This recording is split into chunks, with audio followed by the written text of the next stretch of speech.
형 오늘 뉴스 봤어요? 응? 어떤 뉴스? 나는 뉴스에 항상 보지. 오늘 뉴스 보니까 뭐 일본 정부가 도쿄올림픽 공식 홈페이지에다가 독도를 자기네 영토로 표기해가지고 그게 좀 논란이 되는 것 같더라고요. 맞아. 그 뉴스에 대해서 나도 봤는데 그 뉴스 때문에 신성통상하고 모나미가 올랐었어. 일단 신성통상하고 모나미는 애국 테마라는 테마 안에 있는데 19년도에 일본이 한국에 대해서 몇몇 상품에 대한 수출 금지 명령을 내렸었잖아. 그때 반일 감정이 극에 달했다 보니까 국내 증시에서도 애국 테마라는 테마가 형성이 된 거지. 그렇게 테마가 형성된 이후에는 한일 갈등이 있을 때마다 애국 테마의 수급이 몰리는 그런 현상이 발생을 한 거야. 너가 아까 말했던 뉴스 때문에 오늘 애국 테마에 수급이 쏠려서 신성통상하고 모나미도 올랐던 거지.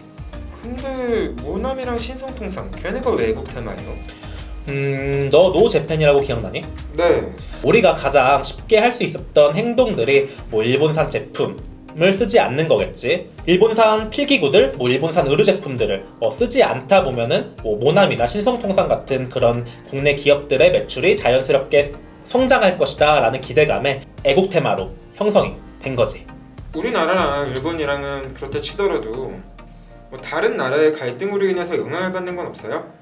가장 대표적인 예로는 미국과 중국의 무역 분쟁이 있을 때마다 히토류 관련 테마들이 굉장히 많이 올라. 예를 들어서 유니온이나 유니온 머티리얼 정도가 있겠지.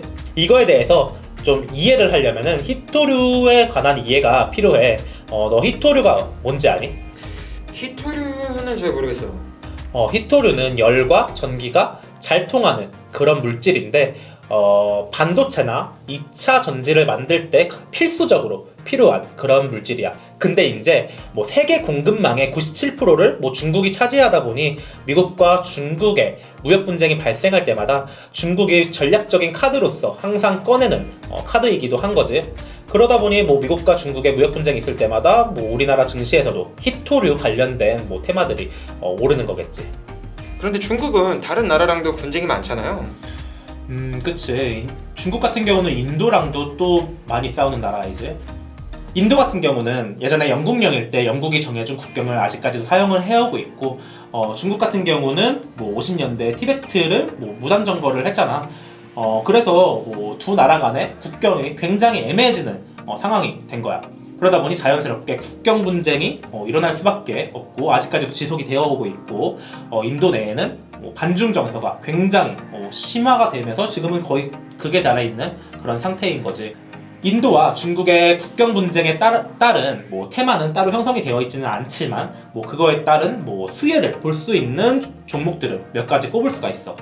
예를 들어서 하나 시스템이나 하나 에어로스페이스 같은 방산 업체들이 생산하는 방산 제품들이 또 산악 지형에 특화되어 있는데, 인도와 중국의 그 국경 부분이 약간 히말라야 산맥을 따라서 있단 말이지. 그래서 인도에게는 이런 우리나라의 방산 제품들이 굉장히 좋을 수밖에 없고 최근에 수입을 굉장히 많이 해오고 있는 상태야.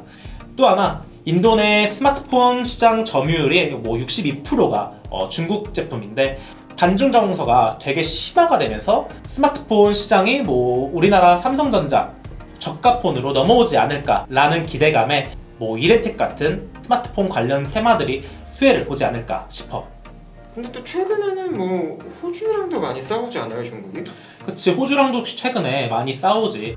원래 중국과 호주는 지속적으로 갈등이 있었지만 경제 협력도가 굉장히 크기 때문에 긁어부스럼하지 않는 그런 수준이었단 말이야. 근데 최근에 18년도에 호주의 총리가 바뀌면서 중국과 호주 사이에 갈등이 점점 쌓여오고 최근에는 굉장히 심화가 돼서 중국이 호주의 수입품에 굉장한 관세를 매기기도 하고 그랬단 말이지. 근데 그 와중에 중국이 가장 많이 수입하는 철광석은 건드리질 않았어. 철광석 같은 경우는 중국의 가장 대표적인 수출품이 철강인데, 그 철강의 원자재인 철광석의 60%를 호주에서 수입을 해온단 말이야. 그러다 보니 어떻게 건드릴 수가 없는 거지. 호주는 이걸 또 알고서 무역 분쟁이 생기고 난 뒤에 전략적인 카드로서 철강석 카드를 만지작거리기도 하고 있더라고. 그래서 오늘의 추천 종목이 뭔데요?